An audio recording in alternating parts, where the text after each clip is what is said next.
Sziasztok! Szeretettel köszöntelek titeket, Krok Vera vagyok, egészségmegőrzéssel foglalkozom, ez pedig itt a Mire figyeljünk következő adása. Itt ül mellettem dr. Tarsai Júlienne, ajurvédikus doktornő. Szia Julcsi! Szia Vera, sziasztok! Itt van velünk dr. Saurabh Sharma, egy indiai doktor, ajurvédikus orvos. Ő fog minket autentikus tanácsokkal ellátni, hogy az egészségmegőrzésünk még könnyebben tudjon működni. Julcsi, megtennéd, hogy bemutatod nekünk a doktor urat, hogyan kapcsolódtatok, és úgy tudom, hogy már egészen jó pár éve működtök együtt, többször jártatok Indiában, illetve nekem is volt szerencsém most vasárnap egy fantasztikus előadáson részt venni, ahol titeket hallgattalak, és annyira szépen tisztul le a kép, hogy ki miért olyan, amilyen, hogyan tudok belenyúlni akár a saját egyensúlyomba, a férjem, a gyerekem. Egyszerűen egy annyira komplex dolog ez, amit ott sikerült átadnotok, úgyhogy nagyon szépen köszönöm így utólag is. Örülünk neki, valóban volt egy szenzációs napunk így együtt, és Saurabh doktor nagyon sok tanáccsal elindított bennünket itt az egészség még jobbá tételének az útján. Nagyon régóta, több mint 10 éve ismerjük Saurabh Sharma doktor urat, nagyon sokat tanultunk tőle, sok időt töltöttünk együtt Indiában is, Magyarországon is, és nagyon örülünk, hogy újra itt van velünk. És bár most mi beszélünk itt Verával a program elején, de higgyétek el, átadjuk neki a szót, és onnantól kezdve csak ő fog beszélni.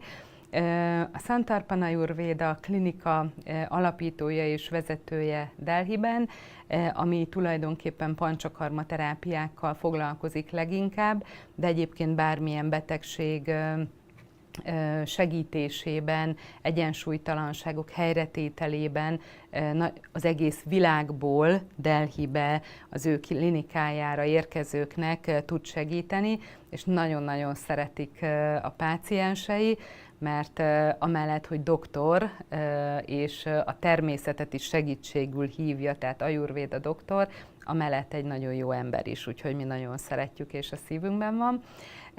Én csak annyit szeretnék mondani nektek, akik ezt hallgatjátok, hogy azt lássátok, hogy mi, akik itt vagyunk, szeretnénk több oldalról megtámogatni az egészségünket, és felhívni a figyelmet arra, hogy az egészség, illetve a gyógyítás az több oldalról segíthető, és nem varázslás. Ez egy nagyon fontos dolog. Nyugati gyógyászat, természetes módok, lelki segítség, minden együtt működik, és együtt tudunk legjobb eredményt elérni. Tehát nem varázsolunk, ez nagyon fontos. Több szakvizsgás orvos vagyok én is, mindenkinek megvan a maga szakterülete, és a legjobb tudásunkkal szeretnénk segíteni a hozzánk fordulóknak. Tehát ez egy nagyon fontos dolog. És az, hogy az Ayurveda hogy jön a nyugati gyógyászathoz, és az integratív, a holisztikus szemléletű, mindent összegyúró gyógyításhoz, arról pedig Saurabh doktor fog szerintem nektek mesélni. Azt kérdezném, hogy miért fontos az Ayurveda Európában, Magyarországon? Köszönöm a válaszodat. Thank you, Vera. That's a very nice question, actually. But before I answer this question, let me give a little background about what is Ayurveda. So, Ayurveda, this is a Sanskrit word basically, which means Ayu and Veda, which means life science. So, Ayurveda is not about any medicine or any chemicals or something like this complicated. It's all about the natural rhythms. So if we follow the natural rhythm, we are healthy. If we don't follow it, we are unhealthy. So Ayurveda basically comes from the ancient scriptures of India, which is dated 5,000 years back. So it was written in the books 5,000 years back. And especially in today's era, let's say even in Europe, even America, any other countries, any other continents, where the life has become so complicated. Everyone is running, there is no time to eat, there is no time to sleep, there is no regular routine. And that is the reason diseases come. So Ayurveda basically tells us about how to live a happy, healthy life. So Ayurveda is, the first aim of Ayurveda is promotion of your health. It means if you're healthy, let's say we are healthy, so promoting our health and preventing us from any kind of diseases. This is the first aim. So if we follow rules of nature, we are good. If we don't follow, then we fall sick or any kind of imbalance may happen. And in that case, even if the imbalance happen, there are certain simple techniques in our diet, daily routine, which can really bring back to the balance. Let's talk about the summer season. So this is really hot summers here. So in this summer season, according to Ayurveda, the pitta increases. Now what is pitta? Pitta is the fire. As we understand, in the atmosphere there is a lot of heat. A lot of heat. The same way in our body also the heat increases. And because of heat, too much hot, it is not good for us.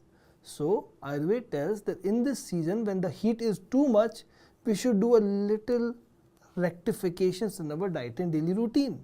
How? The most important is daily routine.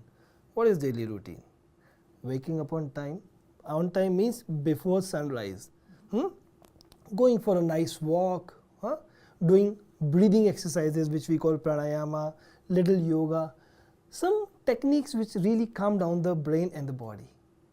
Apart from that, this is also very important that we follow the natural calls. Natural calls means going to the toilet regularly in the morning, doing shower regularly, doing self-body massage. This looks a little unique, but if you do self-body massage with, let's say, in the summer's coconut oil, it's so cooling and soothing for you. It's so relaxing. Apart from that, doing tongue cleansing, which with the tongue scraper, doing gandusha, which is called as oil pulling, which takes the toxins out.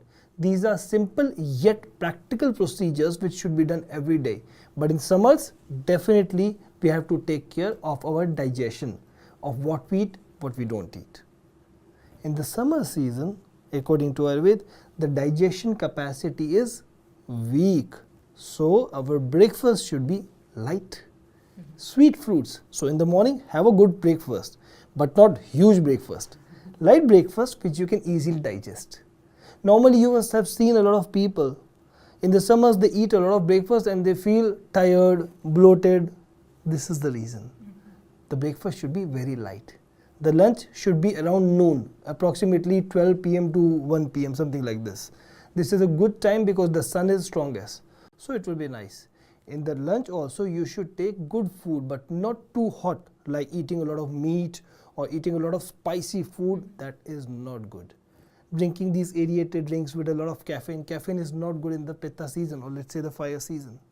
The same way in the evening you should have your dinner by 6 or 7 p.m. and let us go to bed by 10 p.m. Isn't it simple? Very simple.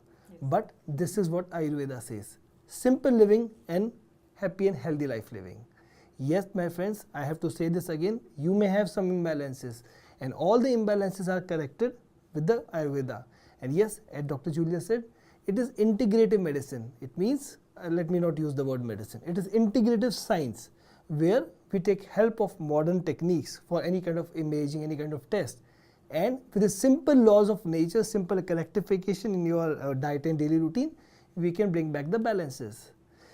But yes, there are so many diseases in the world for which modern science really plays a very nice role.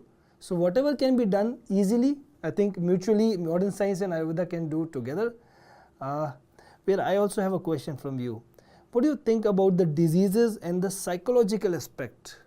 Is there any correlation between the diseases and the psychological aspect also?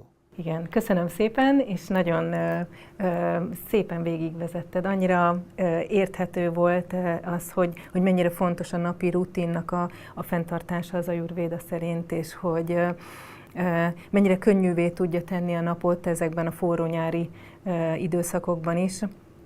Én azt látom, hogy a test az arról beszél, amiről mi nem beszélünk. Ugye a nyári, forró, tüzes időszakokban ugye a párkapcsolati nehézségek, akár a szülőkkel való kapcsolódási nehézségek, azok mindig előtérbe kerülnek nálam, illetve hát a hozzám fordulóknál. Mindig azzal kezdtem a dolgot, hogy konfliktusban nem tudunk megoldást keresni. Tehát először le kell nyugodni. Én nagyon szeretem, ugye többször előjött az, hogy az ember írja ki magából, vagy kirándulja ki, sétálja ki, ahogy te is mondod. Természetesen nagyon hasznos, hogyha mindenféle olyan egyéb ilyen kis praktikákat teszünk bele, hogy milyen teát fogyasszunk, ugye, vagy milyen ételeket fogyasszunk, ugye nem a csípőseket, nehezeket. Tehát, hogy a testnek legyen egy könnyedség, és utána lehet mellette nagyon szépen az érzelmi oldalról a könnyedséget is behozni. És amikor eljutottál oda, hogy megnyugodtál, és egy tisztább az embernek a feje, ugye ez a fátyol, amit a máj okoz, ez lekerül az embernek a szeméről, már is nagyon szépen meg lehet nézni azokat a ciklusokat az életed során, ahol hasonló megélések voltak, és nem tudtál belőle kilépni, nem tudtad azt meglépni, amiért, hogyha egy magasabb szinten nézzük, amiért beleszülettél akár ebbe a családba. Nagyon sok kulcsot lehet találni a válaszokra, az érzelmi indítatású fizikai betegségeknek a válaszaira is, ugye a családból.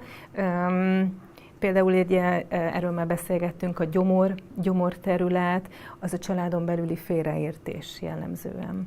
Ugye a belek, az elengedés, tehát hogy vannak ilyen fő kulcs szavak, amiket tényleg érdemes feljegyezni és megtanulni és használni, mert én nem szeretek benne maradni konfliktusokban, nem szeretek benne maradni olyan helyzetekben, hogy kellemetlenül ne érezzem magam jól. Tehát az én életemben is és munkámban is a cél mindig a könnyedség, hogy lelkileg jól érezze magát az ember. A testi-lelki önismeret van, tulajdonképpen, abszolút. amire próbáljuk tanítani ugye a pácienseket, Igen. hogy mindenki tudja azt, hogy mi a jó neki. A lelkének, a testének, és ebben minden benne van. A nyugati orvoslástól, a természetig, a mozgásig, az alvással való. És kis pici apró dolgok, amit én is egyre több mindent építek be az életembe, a nyelvkaparástól, az olajos öblögetés, az abhyanga, most már tanulom ezeket a szavakat, és mellette a lelki, akkor a mentális, hogy tényleg az ember reggel egy meditációval, egy légzéssel indítsa a napot, egy jó kívánsággal, és az, hogy hogyan is zárja, hogy ugye 10 órakor legkésőbb jó lenne ágyba kerülni. És milyen érdekes, hogy az Ayurvéda, ami egy indiai, több ezer éves tudomány, milyen szépen megállja a helyét az európai országokban is, hogy köszönjük, hogy hozzátok nekünk ezeket a tudományokat és segítségeket, mert minél több mindenhonnan kapunk támogatást, annál egészségesebbek tudunk lenni. Úgyhogy köszönet érte. Köszönjük.